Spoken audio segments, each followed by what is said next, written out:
भारतीय संविधान के निर्माण के संदर्भ में कुछ तथ्य,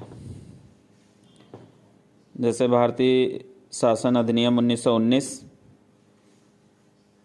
जिसमें केंद्र में द्विसदनात्मक व्यवस्था, प्रांतों में द्वैत शासन प्रणाली तथा प्रांतीय विषयों को आरक्षित व अनारक्षित विषयों में वर्गीकृत किया गया। भारत सचिव को महालेखा परीक्षक की नियुक्ति का अधिकार दिया गया तथा एक ली आयोग की व्यवस्था की गई, जिसके आधार पर 1926 में सिविल सेवकों की भर्ती के लिए केंद्रीय लोक सेवा आयोग का गठन किया गया। 1919 के भारत शासन अधिनियम से ही भारत में पहली बार महिलाओं को वोट देने का अधिकार प्रदान किया गया। 1935 का भारत शासन अधिनियम, इसके तहत एक अखिल भारतीय संघ का गठन किया गया। प्रांतों में द्वैत शासन प्रणाली का अंत किया गया तथा इसे केंद्र में लागू किया गया। एक संघीय न्यायालय की स्थापना की गई। निर्वाचन क्षेत्रों का विस्तार करते हुए दलित, मजदूर वर्गों आदि तक के लिए इसका विस्तार कर दिया गया। मुद्रा तथा साख पर नियंत्रण हेतु रिजर्व बैंक की स्थापना की गई। 3 जून 1947 की माउंटबेटन योजना को वैधानिक रूप भारतीय स्वतंत्रता अधिनियम 1947 के तहत दिया गया। इसी अधिनियम के तहत भारत व पाकिस्तान 2 नए राष्ट्रों का निर्माण हुआ। 15 अगस्त 1947 के बाद भारत तथा पाकिस्तान पर अंग्रेजी संसद के क्षेत्राधिकार की समाप्ति तथा भारत के मंत्री का पद समाप्त किया गया।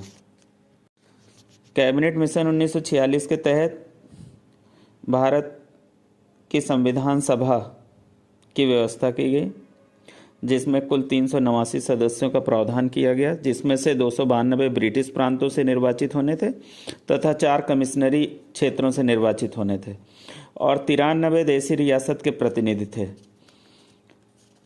9 दिसंबर 1946 को संविधान सभा की पहली बैठक हुई। सच्चिदानंद सिन्हा इसके अस्थायी अध्यक्ष बने।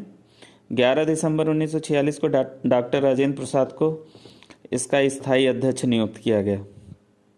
भारतीय संविधान सभा के सदस्यों में निर्वाचित सदस्यों की अगर बात करें तो 296 कुल निर्वाचित सदस्य थे, जिनमें 213 सामान्य और 79 मुस्लिम और 4 सिख सदस्य निर्वाचित हुए थे।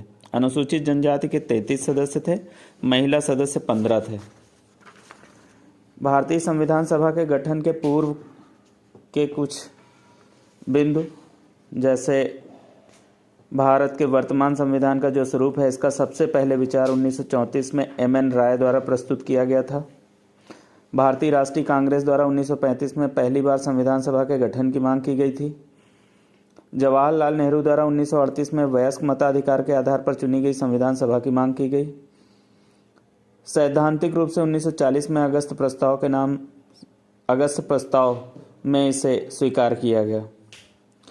कैबिनेट मिशन की संस्तुतियों के आधार पर एक संविधान सभा का गठन जुलाई 1946 में किया गया।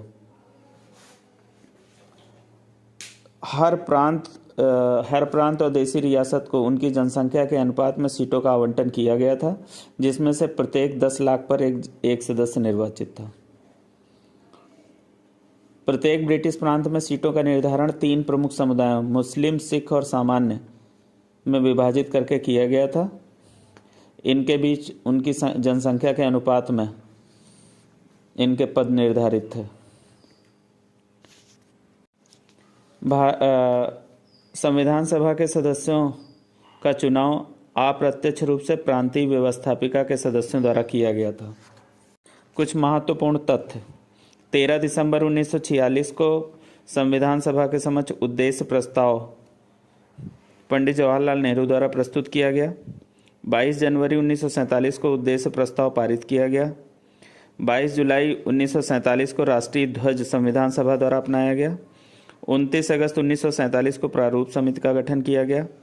21 फरवरी 1948 को प्रारूप समिति के द्वारा रिपोर्ट पेश की गई। 26 नवंबर 1949 को संविधान सभा द्वारा संविधान पारित कर दिया गया। 24 जनवरी 1950 को संविधान सभा की अंतिम बैठक हुई, जिसमें राष्ट्रगान और राष्ट्रीय गीत को अपनाया गया।